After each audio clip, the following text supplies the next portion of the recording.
What kind of father looks at his newborn son and sentences him to a life of servitude? A king blinded by pride. Unearthed from the private journals of Lord Reginald Hastings, this is the brutal, hidden history of the Warwick dynasty, a tale of a crippled boy, a cruel rejection, and a lowly maid who unearthed a secret that shattered a kingdom. The year was 1452, a time when history was written in blood, and the howl of a wolf commanded more respect than the decree of the Pope. In the towering stone fortress of Willow Haven, nestled deep within the unforgiving northern highlands, King Alaric Warwick ruled the most fearsome werewolf pack in Europe.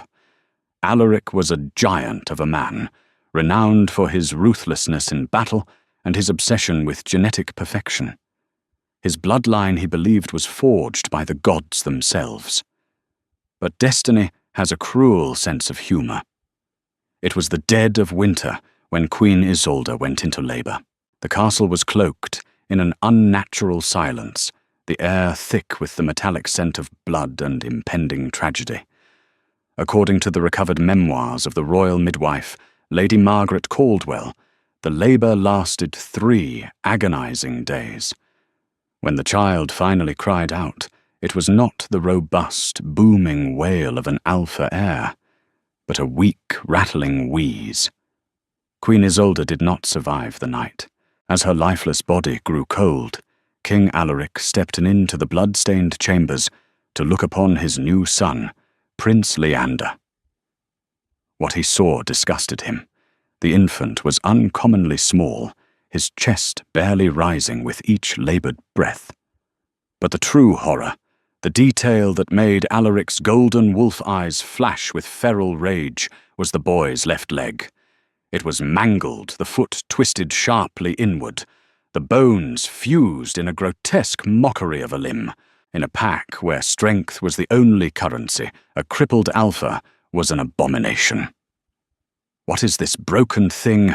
Alaric snarled, his voice vibrating off the cold stone walls. The royal council, led by the opportunistic Lord Reginald Hastings, immediately began to murmur. "The ancient laws are clear. My king." Hastings whispered, his voice dripping with false sympathy. "A defective pup cannot lead the pack. He will bring a curse upon Willow Haven. He must be left to the winter."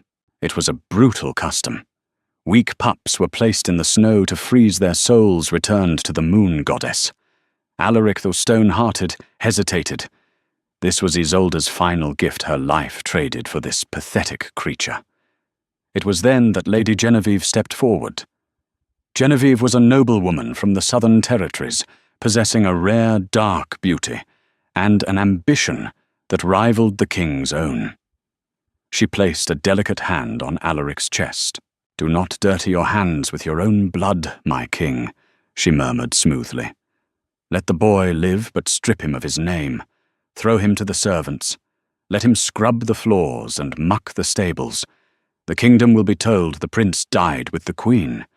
And I will give you the strong, perfect heir you deserve." Alaric looked down at the shivering infant. There was no love in his eyes, only profound embarrassment. "Take the cripple away," Alaric commanded, turning his back on his firstborn. "Leander Warwick is dead. If this creature survives, he is nothing but a dog of the kitchens."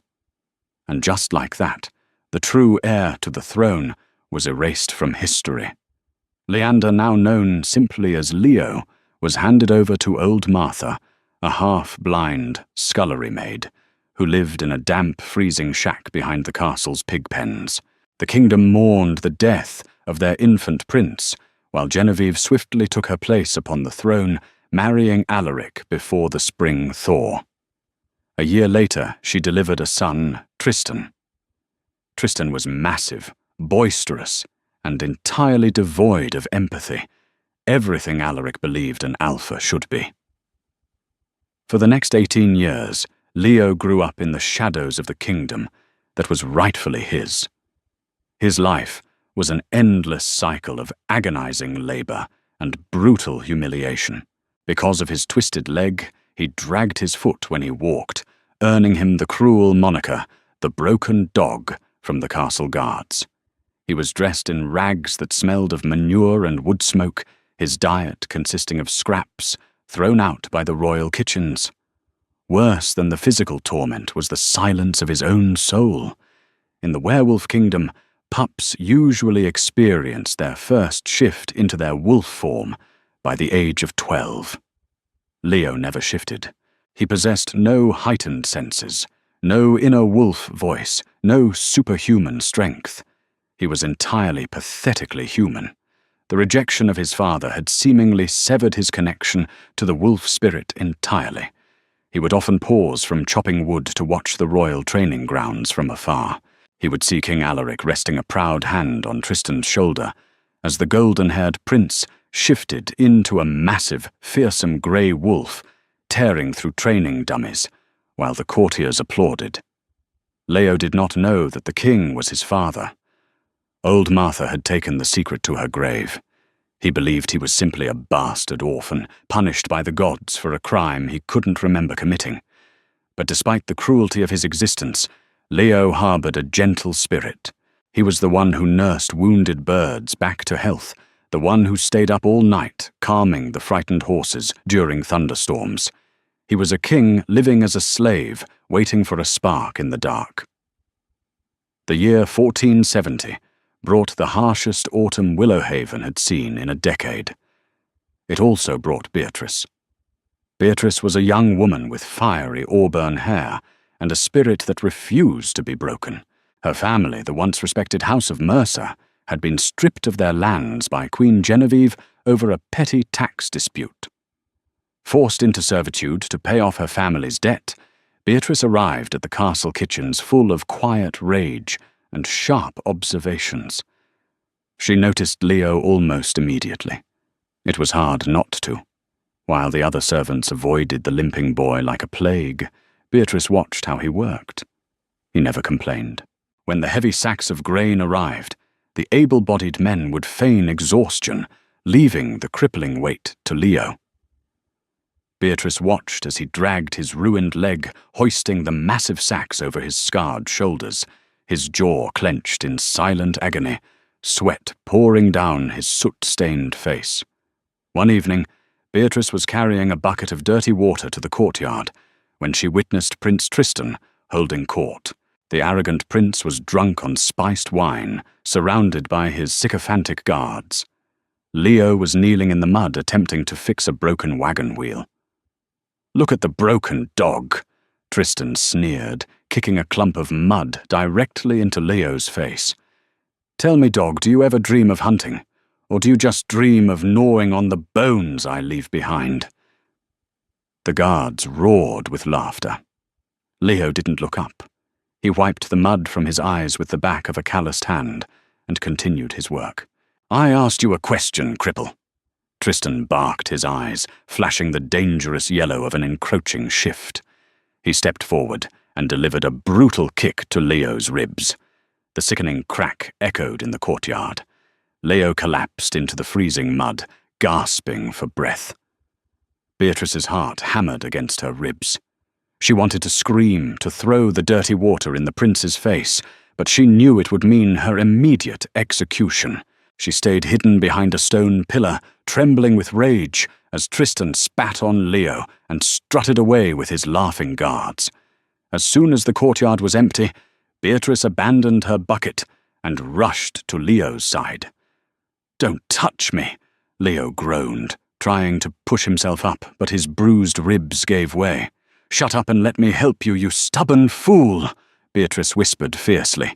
She slung his heavy arm over her shoulder, bearing his weight as she dragged him toward the abandoned servants' washroom beneath the castle's lower arches. The washroom was damp and lit only by a single flickering tallow candle. Beatrice sat Leo down on a wooden stool. He was a mess of mud blood and bruises. His ragged shirt was torn, clinging to his sweating chest. "Why do you let him do that to you?" Beatrice asked softly, as she grabbed a rag and dipped it into a basin of cold water. "He is the prince," Leo replied, his voice a raspy whisper. And I am nothing. You are not nothing, she snapped back, surprising even herself with the venom in her voice. You have more honor in your twisted pinky finger than that bloated royal has in his entire lineage. Leo looked at her truly, looked at her for the first time. Beneath the soot and grime, his eyes were a startling, piercing shade of silver, a color Beatrice had never seen in any wolf, much less a human servant. For a moment, the air between them crackled with an unspoken, terrifying energy. Beatrice swallowed hard and stepped behind him. Lean forward. Your neck is bleeding. Leo complied, bowing his head. His dark hair was matted with mud, and dried blood from where Tristan's ring had caught the back of his skull. Beatrice wrung out the wet cloth and began to gently scrub the nape of his neck. As she wiped away the layers of filth and caked blood, the candle flickered, casting dancing shadows against the damp stone walls. Beatrice paused. Her rag hovered in the air. Just beneath his hairline, at the very base of his neck, was a mark. It wasn't a scar. It wasn't a bruise. It was a birthmark, dark and pronounced, etched into his skin as if branded by magic. Beatrice leaned in closer, her breath catching in her throat. Every child in the kingdom knew the legends. They were taught the history of the first Alpha, the ancient wolf who united the clans thousands of years ago. It was said that the true bloodline of the first Alpha possessed a sacred seal, a crescent moon intertwining with a wolf's skull. It was a mark that had not been seen on a king in over 4 centuries. Even King Alaric did not possess it. His claim to the throne was built on military might, not divine right. Beatrice's hands began to shake, uncontrollably. She wiped the spot again, scrubbing harder, thinking it must be dirt, a trick of the dim light. But it remained. Dark, undeniable, and perfect. The crescent moon. The wolf's skull. "Leo!" Beatrice breathed, her voice trembling so violently she could barely form the word. "Did he cut me deep?" Leo asked, wincing slightly as he tried to roll his stiff shoulders. Beatrice stepped back, the wet rag slipping from her fingers and splashing into the basin. The fragmented rumors of the court suddenly slammed into her mind. The sudden death of Queen Isolde, the vanished prince, the suspiciously fast marriage to Genevieve. She looked at the crippled boy sitting in front of her, the boy who had been beaten, starved, and humiliated for 18 years. "Leo," Beatrice whispered, dropping to her knees on the wet stone floor and looking up into his confused silver eyes. "What? What was your mother's name?" "I don't know," Leo said softly. "Old Martha said I was found in the snow. Why, Beatrice, you're scaring me." "You aren't a servant," Beatrice said, the weight of the revelation crushing the air out of the tiny room. She reached out her trembling fingers, gently tracing the rough fabric of his torn shirt. "You are the king," according to the encrypted correspondences of Archbishop Thomas Langton, recovered during a 1922 excavation of the Willowhaven Monastery ruins. The events that transpired in the shadows of the castle were steeped in dark magic. History records Queen Genevieve as a noble ruler, but Langton's private letters revealed a terrifying truth. She was a practitioner of the forbidden blood arts. In the damp, flickering light of the servants' washroom, Leo stared at Beatrice as if she had lost her mind. He pulled his ragged collar up, hiding the ancient mark, his silver eyes flashing with a mixture of fear and bitter disbelief. "You speak treason, Beatrice," Leo rasped, pulling away from her. "I am a crippled bastard. I muck the stables. Kings do not drag their feet through the pig iron. Kings do not bleed when a spoiled prince kicks them. Kings bleed when they are betrayed." Beatrice countered fiercely, refusing to back down. She closed the distance between them, grabbing his calloused, soot-stained hands. "The mark on your neck is the seal of the first Alpha. I saw the tapestries in the Mercer estate before Genevieve burned them. It is the crescent moon and the wolf's skull. It means the blood of the ancients flows in your veins. You are Isolde's son." Leo shook his head, a hollow laugh escaping his throat. "Even if I were, what does it matter? Look at me. I have no wolf. I am broken." He gestured violently toward his twisted left leg. Beatrice looked down at his mangled limb. She knelt on the wet stone, her sharp eyes narrowing. For weeks she had watched him labor. She had noticed something no one else cared to see. "Take off your boot," she demanded. "Beatrice, stop. Take it off, Leo." With a heavy sigh, Leo unlaced his tattered leather boot. As he rolled up the hem of his breeches, Beatrice hovered her hands over the twisted fused bones of his ankle and calf. She did not touch the skin, but she closed her eyes, sensing the air around the limb. "It is freezing," she whispered, her eyes flying open. "Your skin is ice cold, and there is a scent underneath the mud and the horses. Can you smell it?" Leo frowned, sniffing the damp air. "I smell rot." "Not rot, nightshade and sulphur," Beatrice said, her voice dropping to an urgent, terrified whisper. "My grandmother was a healer before the Queen outlawed the old ways. She taught me about curses. Leo, a physical deformity from birth heals or it kills. It does not radiate cold. Your leg isn't broken. It is bound." The revelation struck Leo like a physical blow. "Bound!" "Genevieve." Beatrice breathed the pieces of the puzzle, violently locking into place. "She couldn't kill you outright without risking the anger of the gods or the suspicion of the loyalists. So she bound your inner wolf with dark magic while you were an infant. The sheer force of a royal alpha wolf trying to break free against a magical cage. It warped your physical body. Your leg is twisted because your wolf is trapped inside it, slowly suffocating." Leo stared at his leg, a profound, terrifying rage beginning to bubble in his chest. 18 years of agony. 18 years of being treated worse than a stray dog, eating scraps, sleeping in the freezing mud, all because of a witch's jealousy. If it is a curse... Leo's voice was suddenly lower, a dangerous primal gravel echoing in his chest that Beatrice had never heard before. "How do we break it?"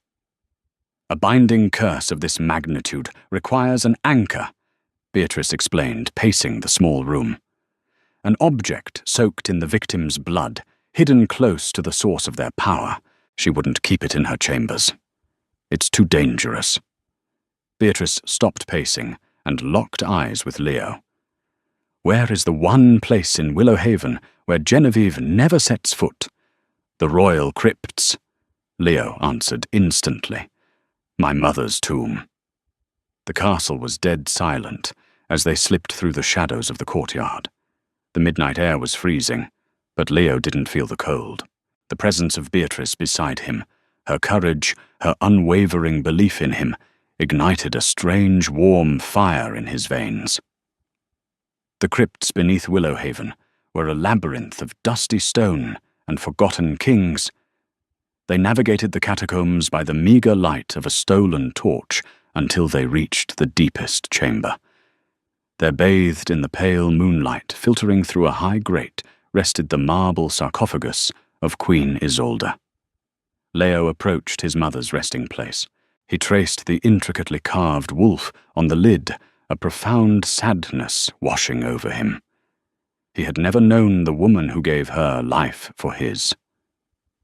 "Look," Beatrice whispered, pointing to the base of the sarcophagus. The mortar between the heavy stone blocks was chipped fresh dust pooling on the floor. Someone had disturbed the grave recently. Leo dropped to his knees. Ignoring the agonizing pain in his ribs and his twisted leg, he dug his thick, calloused fingers into the crack. With a roar of exertion, he pulled. The heavy stone block slid outward, with a grinding screech revealing a small, dark hollow. Inside sat a lead box. Leo pulled it out and wrenched the lid open. Inside lay a twisted crown of thorny black iron, wrapped tightly in a swaddling cloth stained with rusted 18-year-old blood. Pinned to the cloth was a silver dagger, radiating an unnatural freezing mist. The anchor! Beatrice gasped, stepping back as the smell of sulphur filled the crypt. Leo did not hesitate. He grasped the hilt of the silver dagger. The moment his skin made contact with the cursed metal, the crypt erupted into chaos. A shockwave of dark energy blasted through the room, extinguishing their torch. Leo screamed a raw, guttural sound of pure agony. He ripped the dagger from the cloth and hurled it against the stone wall, where it shattered into 100 glowing, useless shards. Then the true agony began.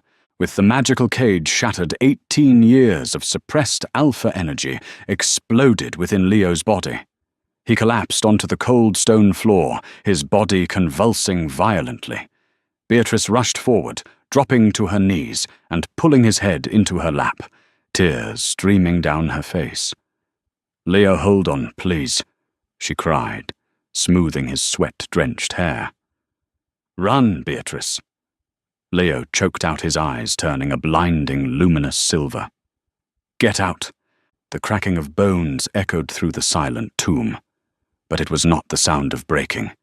It was the sound of remaking.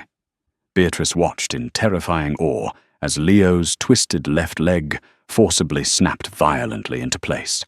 The fused bones separated, aligned, and lengthened. The shriveled muscles swelled with terrifying, sudden mass. The air in the crypt grew heavy, practically humming with raw power. Leo threw his head back, and from his throat tore a sound that shook the very foundations of Willowhaven Castle. It was not a scream. It was a howl so deep, so ancient, and so utterly dominant that somewhere in the castle above every guard dog whimpered and pressed their bellies to the floor. Black fur as dark as the void between stars erupted from his skin. He grew impossibly large, his human form melting into a monstrous, magnificent beast. This was no ordinary werewolf. He was a lichen, standing upright on two massively muscled, perfectly straight legs, towering 8 feet in the air. The massive black beast lowered his head, breathing heavily, his jaws dripping with saliva. He turned his terrifying, silver-eyed gaze toward Beatrice. She was frozen. By all accounts, she should have been terrified. But as she looked into those glowing silver eyes, she felt no fear. Only a profound, undeniable pull. The beast stepped forward, no longer limping. He moved with a lethal, silent grace. He lowered his massive, terrifying head and gently, reverently nudged his wet nose against Beatrice's trembling cheek. The mate bond snapped into place, sealing their souls together in the dark. The great hall of Willowhaven was a spectacle of roaring fires and excessive opulence, but the atmosphere was brittle. Tonight, King Alaric intended to cement the succession of his son, Prince Tristan. The lords were drunk on spiced wine, and the Queen Genevieve watched with a predatory gleam in her eyes, her hand resting possessively on the obsidian armrest of the throne. "My loyal pack." Alaric's booming voice silenced the hall. He raised a golden goblet, his eyes scanning the assembly. "For 18 years I have watched Tristan grow into a warrior of unmatched ferocity. Tonight, under the light of the blood moon, I formally pass the blood right of the Alpha to him." Tristan stepped forward, basking in the applause, his arrogance a suffocating shroud. Crash! The massive oak doors of the great hall exploded inward, sending shards of iron and timber skittering across the flagstones. The music died. The lords reached for their hilts, but froze. Standing in the doorway framed by the crimson moonlight was not a beggar but a man of devastating presence. He stood tall, his posture regal, his shoulders broad. Beside him, Beatrice held her head high, her fiery hair a stark contrast to the darkness he commanded. "Guards!" Tristan shrieked, his voice cracking with sudden infantile fear. "Kill that crippled filth!" But the guards remained rooted to the spot. A wave of raw, ancient pheromones washed over the hall, a scent of rain pine and absolute crushing dominance. It was the smell of a true king. Instinct took hold.